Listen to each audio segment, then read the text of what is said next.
You will remember in the last class, there in this chapter 8, straight lines. Straight lines के B का मैं second last sum कर रहा था. That a point lies within the triangle, inside the triangle. Okay, ये question था. Sorry, origin lies within the triangle. ये question था, I can remember. और वो मैंने complete नहीं किया था.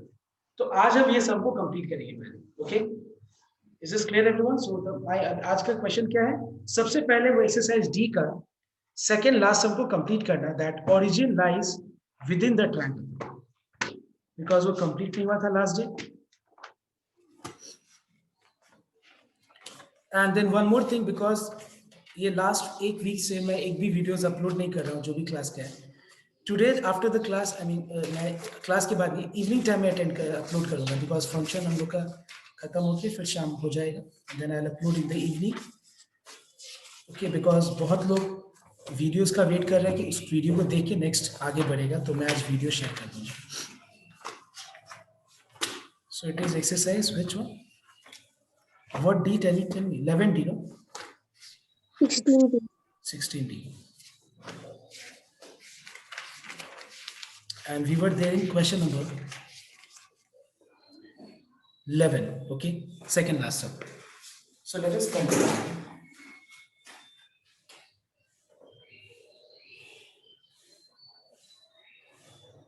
So I repeat once again, we were doing this sum number 11 of exercise 16D, but it complete नहीं था. And you know that in this sum, you are given sides of a triangle. क्या दिया हुआ है? Sides of a triangle. So let us consider a triangle ABC.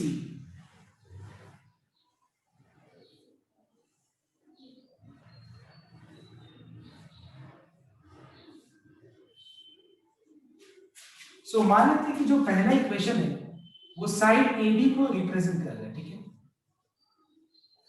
ये part तो last में हो ही गया था, लेकिन फिर से एक बार मैं इसको रिपीट कर दूं.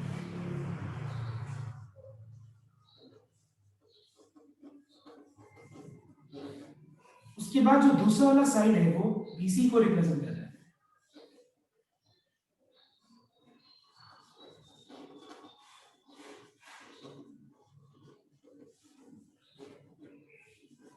और जो तीसरा साइड है वो मान लो तीसरा इक्वेशन सॉरी वो साइड AC को डिनोट कर रहा है.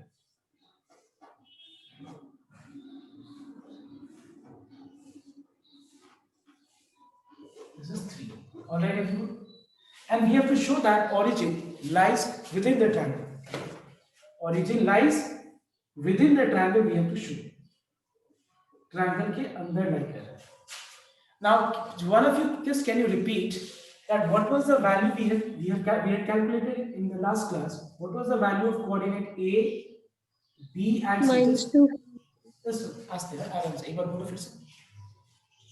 A का -2,4. A का -2,4. B का 2,1. 2,1. C का -1, -3. अच्छा, एक चीज बस और नोट कर लेना. लास्ट डे जो है क्लास में आज जो इक्वेशन को मैं AB लिया हूँ, जो इक्वेशन को BC लिया है, जो इक्वेशन को मैंने AC लिया है, क्या लास्ट डे भी सेम वही था? चेक कर लो, बस इतना चेक कर लो.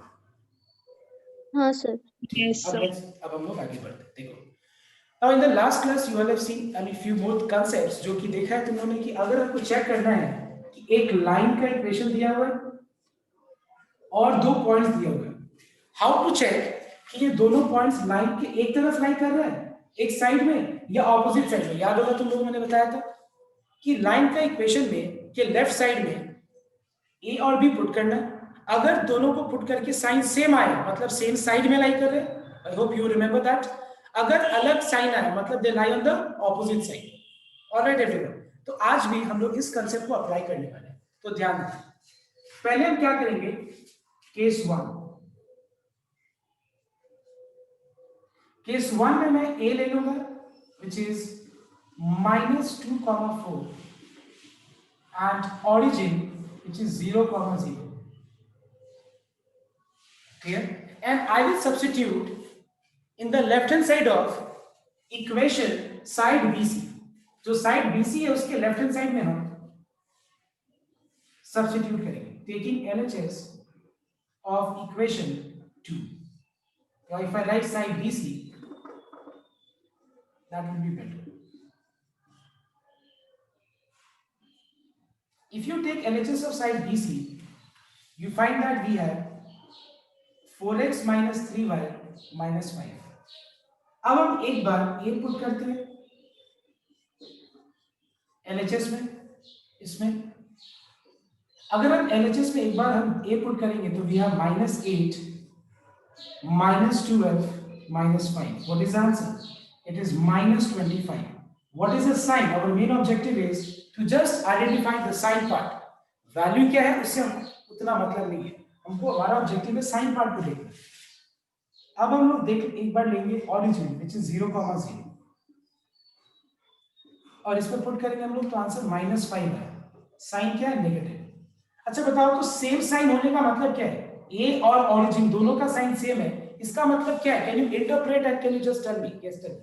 दोनों सेम साइड है इक्वेशन का, मतलब ये जो साइड BC है उसके किस तरफ है? सेम तरफ है। BC अगर ये है तो उस तरफ भी हो सकता है, इस तरफ भी हो सकता है।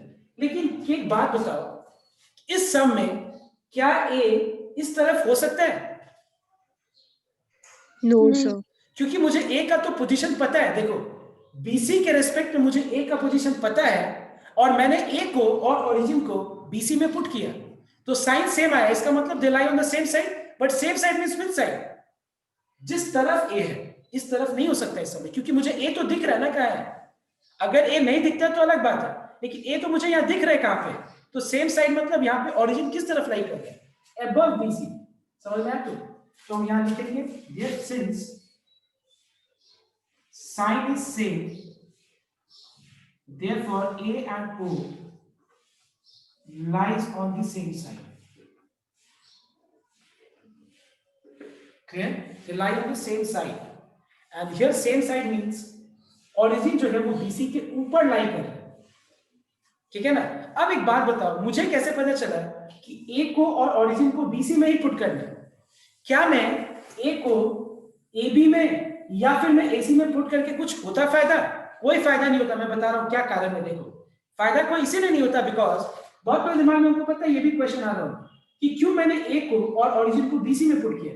तुम थोड़ा दिमाग लगाओ, ए को और ओरिजिन को अगर हम AB में पुट करते हैं, ए को अगर हम AB में पुट करते हैं तो पता है क्या आता है? इक्वल टू 0 आता है। क्यों बताओ तो? बिकॉज ए किस पे लाई कर रहा है? AB पे लाई कर रहा है। चेक कर लो पुट करके। -6 + 16 - 10 कितना आ गया? देखो 0 आ गया। कोई फायदा होता है? नहीं होता, क्योंकि हमको पता है कि ए तो उस पे ही लाई कर रहा है AB पे, और ए तो AC पे ही लाई कर रहा है। उसमें पुट करके ये नहीं होगा, कोई फायदा नहीं होगा। समझ में आया? तो इसलिए मैंने क्या किया, ए को और ओरिजिन को BC में पुट किया, क्योंकि ए और ओरिजिन BC पे लाई नहीं कर रहा है। तो हम इसके रेस्पेक्ट में, इस लाइन के रेस्पेक्ट, साइड के रेस्पेक्ट में मुझे चेक करना है कि दोनों कोऑर्डिनेट्स कहां है, सेम साइड में या ऑपोजिट साइड में। क्योंकि साइन सेम आया इसका मतलब सेम साइड पे, बट सेम साइड पे कहां पे? Above BC, along with A, जहां पे जिस तरफ A है उसी तरफ। ओके, अब next case, second case is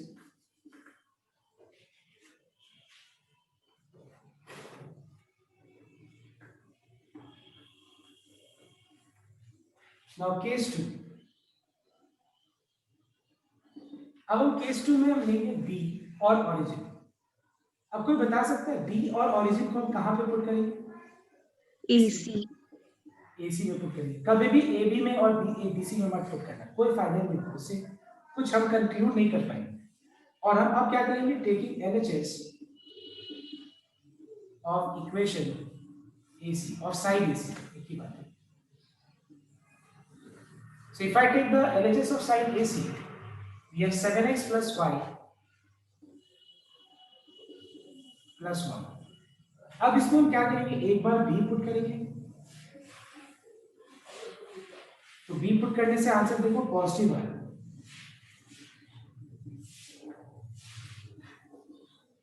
और एक बार ओरिजिन पुट करेंगे, 1 आया, which is positive. Therefore, I'm not writing since A and B and A sign is same, also negative.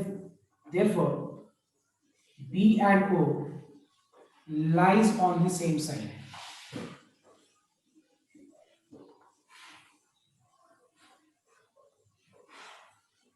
Now, anyone who can tell me same side here means which side? Tell me. B और origin same side में मतलब किस side? इस side भी हो सकता है, इसी इस साइड भी हो सकता है, बिल्कुल नहीं हो सकता है. B और O इस साइड ही होगा. अब एक बात बताओ, ये दो चीज से क्या पता चला बताओ तो? इससे पता चला केस 1 से कि origin इसके ऊपर है, और केस 2 से पता चला कि origin AC के नीचे है. मतलब पता है अभी तक क्या पता चला? अभी तक ये पता चला कि origin जो है इसके अंदर है.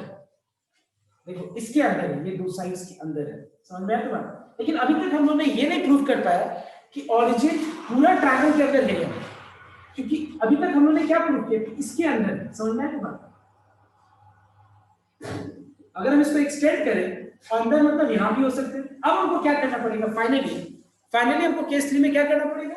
origin को और C को AB में पुट करना पड़ेगा. तीसरा केस,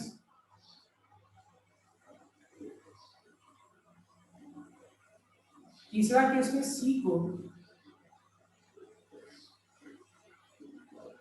एंड origin को मैं पुट करूंगा AB में,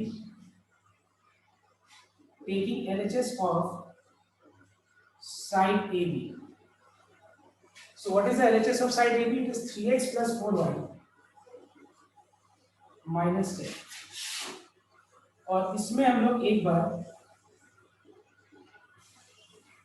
C पुट करेंगे. अगर हम इसमें C पुट करेंगे तो आंसर क्या आएगा बताओ तो? नेगेटिव आएगा. चेक कर लो. Yes, sir. क्योंकि हमारा मेन पर्पस है सिर्फ साइन को चेक करना. वैल्यू क्या आता है उससे हमको कोई मतलब नहीं है.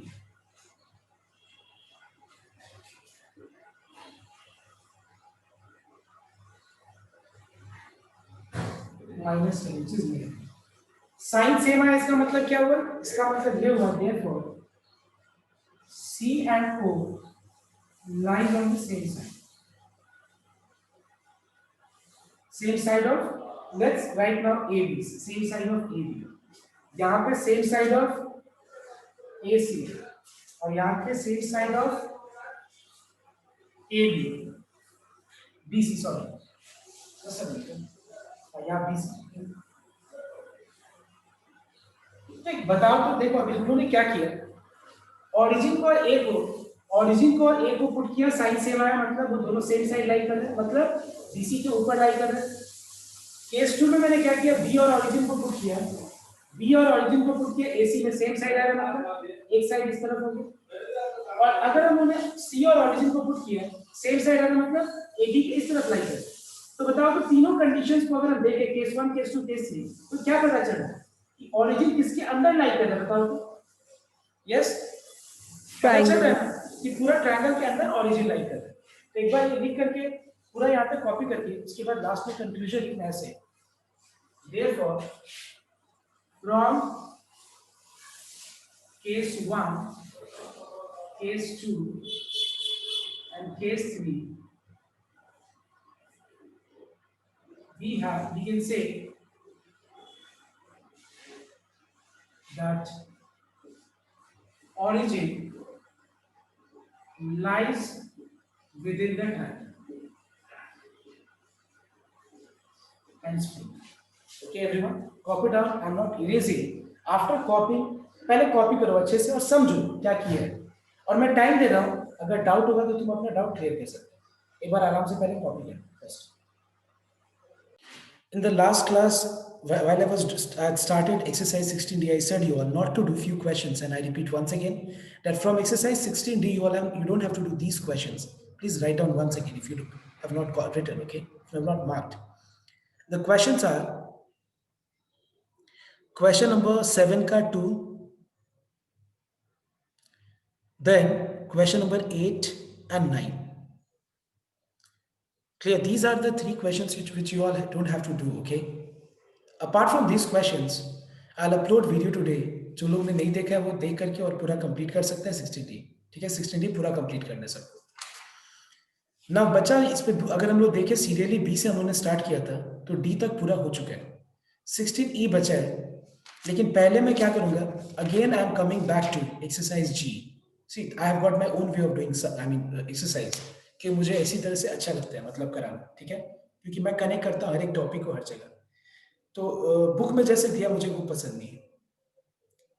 Now again I am back to 16G। Last day 16G का मैंने नंबर 3 तक करवाया था, याद करो तुम लोग। आज हम लोग करेंगे नंबर 5। और अगर हम नंबर 5 बता दिए तो याद रखना तुम लोग 1 से लेके 5 तक की बेसिकली एग्जाम में आने का चांसेस है, ठीक है। तो मैं एक बार क्वेश्चन नंबर 5 सबको बताता हूँ, एक बार बोर्ड पे ध्यान से देखना। 1 का हो चुका है, 2 हो चुका था लास्ट डे, और 2 और 3 दोनों एक जैसा ही था। तो आज मैं नंबर 5 पहले बताता हूँ, ओके, ध्यान देना। So everyone note down. First of all tell me, everyone just listen here carefully, okay? Tell me, what is the range of acute angle? Suppose if I say that if theta is an acute angle,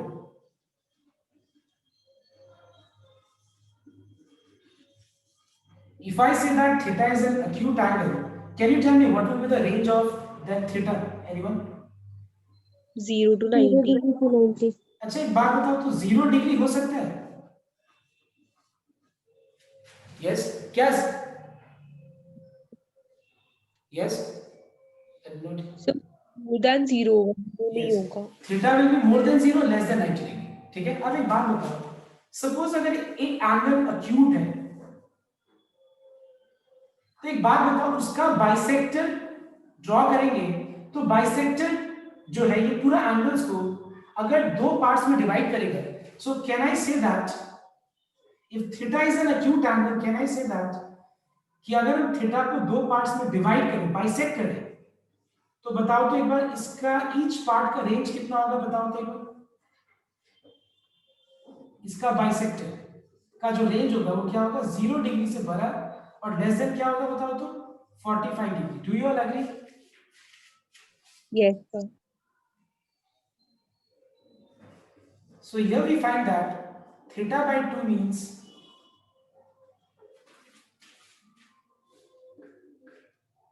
it's bisected.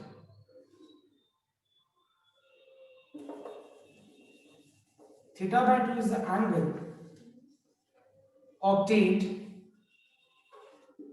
after we have bisected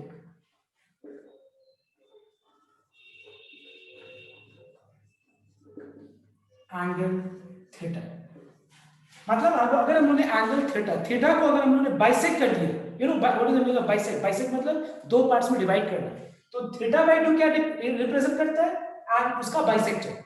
जो हम लोग एक angle को bisect मतलब दो parts में divide करने के बाद जो एक एंगल आएगा, ईच एंगल आएगा, वो क्या है, थीटा बाय 2। तो थीटा बाय 2 का रेंज क्या होगा, 0 डिग्री से बड़ा और लेस देन 45 डिग्री, ठीक है। अब बताओ मुझे, अब अगर मैं तुमसे ये बोलूं कि tan ऑफ थीटा बाय 2 का रेंज क्या होगा, तो tan 0 डिग्री, tan 45 डिग्री, बताओ तो एक बार tan थीटा बाय 2 का रेंज क्या होगा। tan ऑफ थीटा बाय 2 का रेंज होगा 0 डिग्री, 0 से बड़ा और लेस देन 1। सो एवरीवन नोट डाउन कि अगर suppose, please listen very carefully, theta is an acute angle, what is theta by 2? Theta by 2 is the angle obtained after we have bisected angle theta. तो अगर हमने angle theta को bisect किया तो उसका bisector का tan वैल्यू, समझ में आया ना क्या बोल रहा हूं, बाइसेक्टर जो है इसका tan का वैल्यू का जो रेंज होगा वो क्या होगा बताओ तो, 0 से बड़ा होगा और 1 से छोटा होगा। तुम बताओ पहले मुझे ये बात, ये लाइन समझ में आया या नहीं आया, टेल मी। अगर ये लाइन नहीं समझ में आएगा तो सम नंबर 5 भी नहीं समझ में आएगा। और याद रखना एक्सरसाइज जी का 16G का 1 से लेके 5 तक अगर सम्स ज्यादा टफ सेट नहीं होता तो 110% है यहां से इक्वेशन सेट होगा। तो बताना एक बार, कोई डाउट है इस वाले लाइन में? मैंने क्या बोला, समझ में? हमने से tan से क्यों मल्टीप्लाई किया, बता। अच्छा हाँ, ये एक अच्छा क्वेश्चन है, बिकॉज दो एंगल्स के बीच का, सॉरी दो लाइंस के बीच का, देखना एक बार, अगर मान लो हमको दो लाइंस के बीच का एंगल निकालना है तो फिर मुझे ये दोनों के बीच का स्लोप पता होना चाहिए, और एंगल निकालने का फॉर्मूला होता है tan theta equals to modulus of m1 minus m2 by 1 plus m1 into m2। I repeat once again, अगर हम लोग को दो लाइंस के बीच का अगर हमको एंगल निकालना है कैसा एंगल? Acute angle. अगर आपको दो लाइंस के बीच का अक्यूट एंगल निकालना है तो वो अक्यूट एंगल का tan, वो फॉर्मूला क्या होता है निकालने का? tan theta is modulus of m1 - m2 by 1 + m1 * m2, ये फॉर्मूला होता है, ठीक है। और हम क्योंकि यहाँ पे फॉर्मूला में tan थीटा है तो मैंने यहाँ पे tan का रिलेशनशिप निकाला, और ये थोड़ा देर बाद समझ में आ जाएगा जब हम 5 नंबर समझाएंगे तो और क्लियर हो जाएगा। तो बताना एक बार ये कंसेप्ट क्लियर हुआ या नहीं हुआ, कि अगर हमको जानना हो कि कोई, अगर जैसे मान लो मैं ये बोलता हूँ कि tan theta is 3/4, and if I ask you to comment कि what is theta, you can say that theta lies between 0 to theta lies between 0 to 45 degree. क्यों बताओ तो? बिकॉज ये जो tan का जो एंगल है उसका जो वैल्यू है वो किसके बीच में लाई कर रहा है? 0 और 1 के बीच में लाई कर रहा है। तो किसी भी tan एंगल का tan फंक्शन का वैल्यू अगर 0 और 1 के बीच में लाई करे, इसका मतलब ये हुआ, it means theta by 2 lies between 0 and 45। इसका मतलब ये हुआ कि किस थीटा का रेंज क्या है? 0 डिग्री to 45 डिग्री है। Is this clear to everyone? Now I am moving to the next part. अगर ऑब्ट्यूज होगा तो क्या होगा? Okay, सर अभी लास्ट में आपने लिखा ना, it means theta by 2 lies between 0 and 45, but यहाँ पे तो होना चाहिए ना। क्या होना चाहिए? सर आप जो एग्जांपल लिए है tan थीटा था उसमें, तो फिर यहाँ भी तो थीटा ही होना चाहिए। अच्छा ठीक है, tan phi lies in which quadrant, तो phi क्या है यहाँ पे? Theta by 2। यस सर, समझ में आया तो? वो हम एक्चुअली थीटा लिख दिया गलती से, कि तुम लोग को थीटा लिखने से कंफ्यूजन हो जा रहा है कि ये थीटा का बात कर रहा हूँ, मतलब मेरे हिसाब से थीटा बाई 2 यहाँ पे phi है। Okay sir. Next. Now second example, if theta is an obtuse angle. Now if theta is an obtuse angle, what does it implies? It implies that theta is more than 90 degree and less than 180 degree. अगर मैं इसको bisect करूं, bisect का मतलब आधा आधा कर देना, तो पूरा को 2 से डिवाइड कर दो।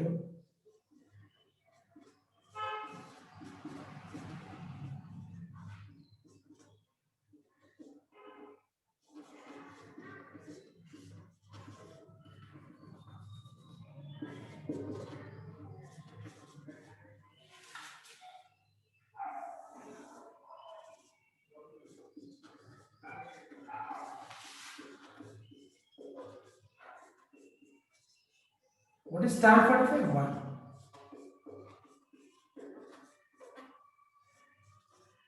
Undefined. Tan 90 is undefined. Now tell me one thing. If theta denotes an obtuse angle, अगर theta एक obtuse angle को represent कर रहा है, इसका मतलब वो 90 से बड़ा होगा, 180 से छोटा होगा।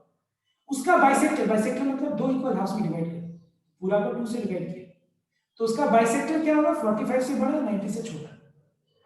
तो फिर इसका tan का वैल्यू क्या होगा? इसका जो थीटा बाई 2 जो बाइसेक्टर है, थीटा का बाइसेक्टर है, उसका tan का वैल्यू क्या होगा? वो हमेशा 1 से बड़ा होगा। इसका मतलब ये हुआ, therefore if tan of theta by 2 is greater than 1, therefore theta by 2 lies between 45 to 90। और अगर मान लो tan का वैल्यू अगर 0 से बड़ा और 1 से छोटा हो, इसका मतलब थीटा बाई 2 किस में लाई कर रहा है? 0 और 45 के बीच में। तो सबको एक बार ये कॉपी करो so that I can explain you question number 5। एक बार कॉपी करो फटाफट। यही आज एक्स्ट्रा कंसेप्ट लगेगा क्वेश्चन नंबर 5 में, बाकी जो लास्ट टाइम मैंने किया था सेम वही कंसेप्ट है। So see, find the bisector of acute angle between the lines. Listen me now. Question number 5 में दो लाइंस दिया हुआ है। The given equations are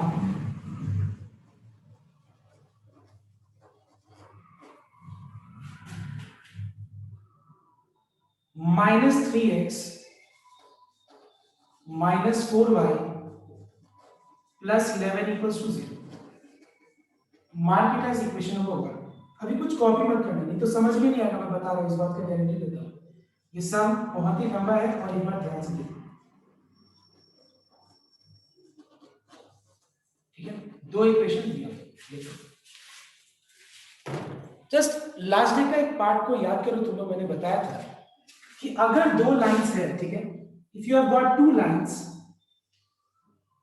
and if they do not intersect each other at right angle, every time you get a pair of acute angle and a pair of obtuse angle.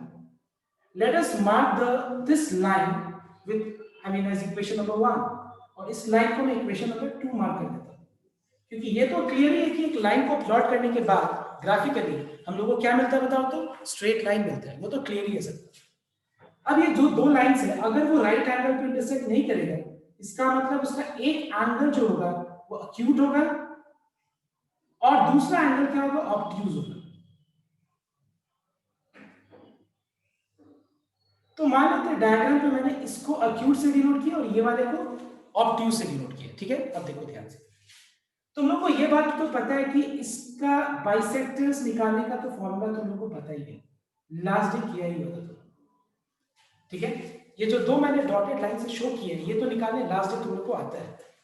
Therefore the equations of the required angular bisector, therefore the required bisectors are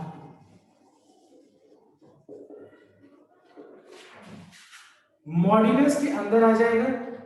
याद है ना मैंने बताया था कि ये point इसके ऊपर क्या है, ये पॉइंट ऐसा है कि इस पॉइंट का दोनों लाइन से जो परपेंडिकुलर डिस्टेंस है वो क्या होगा, सेम होगा। तो हम बोल सकते हैं यहां से -3x -4y + 11 modulus divided by square root of 9 + 16 is equals to modulus of -12x + 5y + 2 whole thing divided by square root of 144 + 25। Mod हटेगा किसी एक तरफ तो एक राइट साइड में क्या लग जाएगा, प्लस माइनस।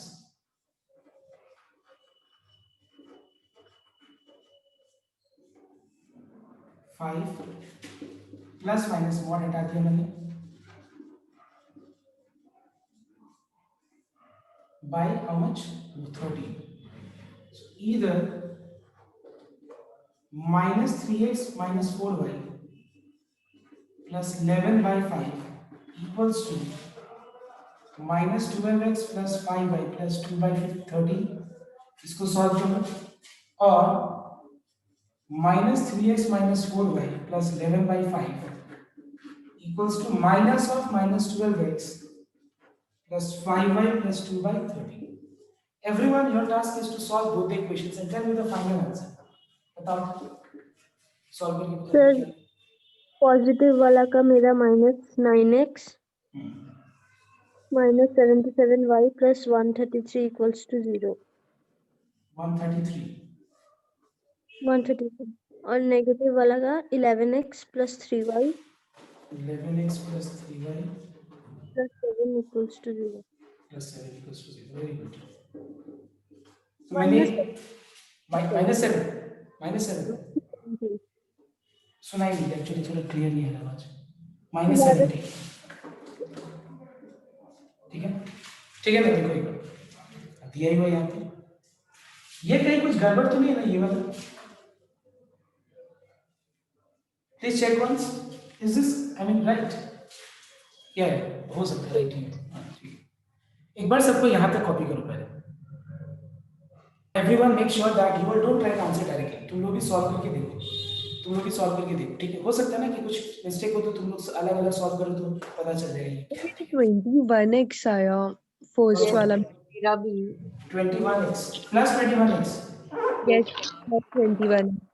एक बार चेक कर लेना रोशनी, +21x उसके बाद, तो उसके बाद सेम है -77y +। हाँ तो इसीलिए सबको सॉल्व करना, ठीक है। हो सकता है अभी ये लोग बोला इन लोग का आंसर भी रॉन्ग हो, इसीलिए सब चेक करके मुझे एक बार बता दो, कॉपी करो। Now my question goes to you all, tell me out of these two angular bisectors, listen to your question very carefully, out of these two angular bisectors, which angular bisector denotes the angular bisector of that angle in which origin lies? which angular bisector denotes the bisector of that angle in which origin lies? Anyone who can tell me? So first one. Yes, it is the first one. और याद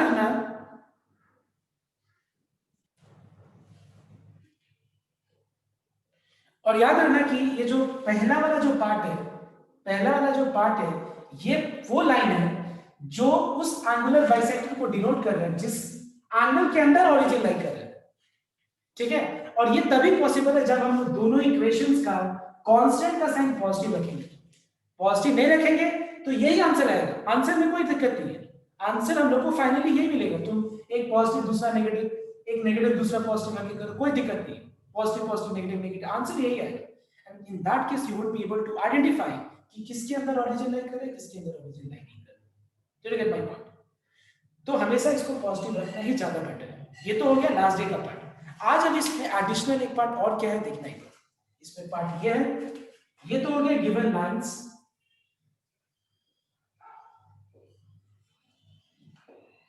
और ये दो equation हो गया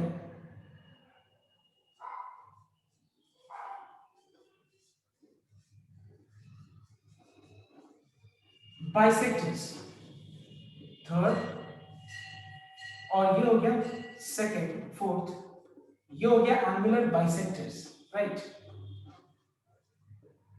अब एक बात बताओ, ये हो गया एंगुलर बाइसेक्टर्स। अच्छा बताओ तो यहाँ पे कितने तरह के एंगुलर बाइसेक्टर है? देखो क्लियरली दिख रहा है कि दो तरह का angular bisector.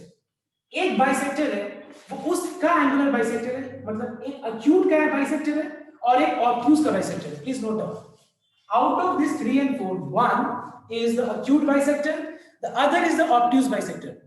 Now just a question to you all, goes to you all, कि क्या हम क्वेश्चन में देख करके बोल सकते हैं कि ये लाइन acute bisector है और ये वाला लाइन obtuse bisector है? क्या हम ऐसा बोल सकते हैं? बताओ,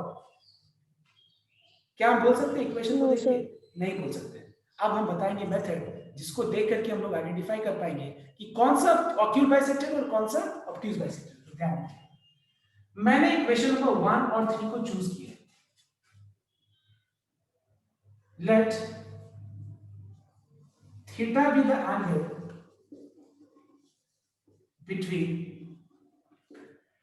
1 and 3। Clear? Let us assume that theta be the angle between 1 and 3। 1 और 3 के बीच का जो एंगल है वो थीटा है, मान लेते हैं। Now taking equation 1 and 3. If I take equation number 1 and 3, now I will be representing equation 1 in the form y equal to mx plus c.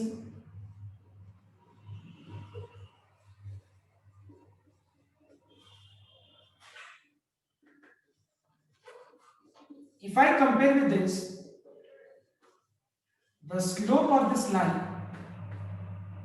let us denote it with m1, is minus 3/4. And third equation को भी हम इस form में express करते हैं। अगर हम इस फॉर्म में एक्सप्रेस करें तो ये हो जाएगा y equal to 21/77x plus 133/77। इसको इससे कंपेयर करें 3a, तो स्लोप क्या मिल रहा है? 21/77, and which can be further reduced and written as 3/11. All right, मैंने क्या किया? मैंने इक्वेशन नंबर 1 और 3 के बीच का एंगल को थीटा अज्यूम कर लिया, और इक्वेशन 1 और 3 के बीच का हम एंगल निकालना चाहते हैं। बट याद करो, मैंने अभी जस्ट बताया था कि अगर दो लाइंस के बीच का अगर हमको एंगल निकालना है तो दोनों लाइंस का स्लोप पता होना चाहिए, और ये एंगल निकालने का फॉर्मूला होता है tan theta equals to m1 - m2/1 plus m1 * m2। ये फॉर्मूला है। तो हमको m1 भी पता है, m2 भी पता है, और ये दोनों लाइंस के बीच का एंगल को मैंने थीटा लिया। So we know that tan theta equals to m1 - m2/1 plus m1 * m2।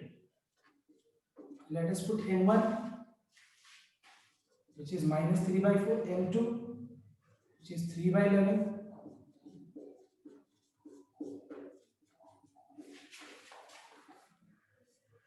Let us take LCM.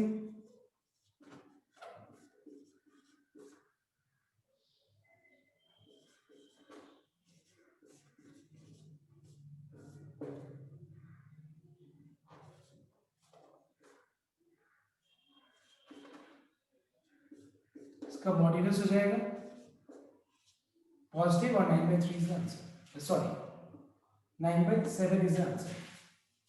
Now who can tell me कि अगर थीटा जो कि 1 और 3 के बीच का एंगल है, अगर वो tan थीटा का वैल्यू 9/7 है, tell me what do you mean by this? Comment on this angle, comment on this angle.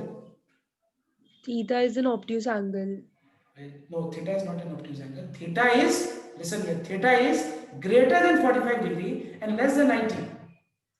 ध्यान से सुनना एक बार, ध्यान से सुनना कि अगर tan theta 9/7 है, इसका मतलब ये हुआ, अगर मान लो सपोज, अब एक बार मुझे बात समझो इस चीज को, ठीक है? अगर थीटा 1 और 3 के बीच का एंगल है, तो फिर पूरा एंगल कितना हो जाएगा? 1 और 2 के बीच का एंगल कितना होगा बताओ तो? अगर थीटा 1 और 3 के बीच का एंगल है, तो बताओ तो ये पूरा 1 और 2 के बीच का एंगल कितना होगा बताओ तो? Obtuse. वो ऑब्ट्यूज होगा. समझ में आया तो बात मेरा? तो एक बात बताओ, अगर 1 और 3 के बीच का एंगल का tan theta, tan and value 9/7 है, जो कि ग्रेटर देन 1 है, therefore theta lies between 45 degree and 90 degree. अगर थीटा 45 और 90 डिग्री के बीच में लाई कर रहा है, थीटा 45 और 90 के बीच में लाई कर रहा है, तो इसका डबल कितना होगा? कितना होगा? 90 से 180 के बीच में होगा. तो बताओ मुझे, इक्वेशन 3 ऑब्ट्यूज है या एक्यूट है बताओ? obtuse. ऑब्ट्यूज बाइसेक्टर है, तो 1 क्या होगा बताओ? सॉरी 4 क्या होगा फिर बताओ तो? Acute bisector. निकालना क्या है क्वेश्चन में, बोलो तो? Acute bisector. तो क्या हुआ answer? 4 is the acute bisector. Sir, Therefore, this one, therefore, equation 3 is the obtuse bisector. So 11x plus 3y minus 17 equals to 0 is the acute bisector. अब सुनना एक बार, just a minute, I just take your question, just a minute. अब सुनना एक बार ध्यान से. बहुत लोग ये सोच रहे होगा कि 1 और 3 के बीच का मैंने एंगल निकाला, अगर मैं 2 और 3 के बीच का एंगल निकालता तो क्या होता? कुछ नहीं, सेम ही तो आता. तुम खुद दिमाग लगाओ. बाइसेक्टर का इससे इसके बीच का एंगल और ये बाइसेक्टर का इसके बीच का एंगल क्या अलग होगा या सेम होगा बताओ तुम मुझे बताओ तुम लोग कि ये दोनों के बीच का एंगल और ये दोनों के बीच का एंगल सेम होगा या डिफरेंट होगा? Tell me. sir, same होगा. सेम होगा ना? यही चीज है तुम लोग. बट याद रखना, इस दोनों के बीच का एंगल मत निकालो, हमको इस दोनों के बीच का एंगल थोड़ी ना चाहिए, ठीक है? इसीलिए क्या करना तुम लोग, ये तरीका है जिसको यूज करके हम लोग आइडेंटिफाई कर सकते हैं कि कौन सा इक्वेशन एक्यूट बाइसेक्टर है और कौन सा ऑब्ट्यूज बाइसेक्टर है. ऑलराइट. और बहुत लोग के अगर दिमाग में ये चल रहा होगा कि क्यों नहीं हम डायरेक्ट 1 और 2 के बीच का एंगल ही निकाल लेते. लेकिन एंगल निकाल के क्या करोगे तुम? तुमको पता तो ये करना है ना कि कौन सा जो बाइसेक्टर है वो एक्यूट के बीच में एक्यूट को बाइसेक्ट कर रहा है और कौन सा बाइसेक्टर ऑब्ट्यूज को बाइसेक्ट कर रहा है, ये ना जानना है. समझ में आया तो बात? तो ये तो एक अजम्पशन था कि मान लेते हैं कि ये वाला जो लाइन है हम लोगों ने मान लिया. अब तुम बोलोगे सर ये तो आपने एक्यूट पे शो कर दिया, ये वाला लाइन बस एक डायग्राम था, मुझे थोड़ी ना पता है एक्चुअली क्या होगा. अब पता चला क्या है कि ये जो इक्वेशन 3 है वो ये नहीं है, वो क्या है तुम्हारा, मतलब ऑब्ट्यूज ये वाला है, ये एंगल ऑब्ट्यूज और ये एक्यूट है. बस एक ऐसे diagrammatic representation. So this is the end of your question number 5. Question number 5 को अच्छे से देखो. हाँ, एक और चीज, जैसे मैंने 1 और 3 के बीच का एंगल निकाला, तुम 1 और 4 के बीच का भी एंगल निकाल सकते हो. अगर 1 और 4 के बीच का एंगल निकालोगे तो तुम देखना घर पे करके जो tan थीटा निकालोगे वो क्या होगा बोलो तो? लेस देन 1 होगा. लेस देन 1 का मतलब ये हुआ कि उसका एंगल 0 और 45 के बीच में होगा. इसका मतलब कि ये एक्यूट बाइसेक्टर है. अगर ये एक्यूट है तो दूसरा वाला क्या है? ऑब्ट्यूज है. अगर ये ऑब्ट्यूज है तो दूसरा वाला क्या है? एक्यूट है. क्यों? क्योंकि जब दो लाइंस इंटरसेक्ट करता है, अगर राइट एंगल पे नहीं करेगा तो हमेशा एक पेयर एक्यूट होगा और दूसरा पेयर हमेशा ऑब्ट्यूज होगा. Every time it is. Okay, so I hope your concept is now clear. जो भी चीज पूछना है अब तुम लोग पूछ सकते हो, I am giving you time to ask. Yes sir.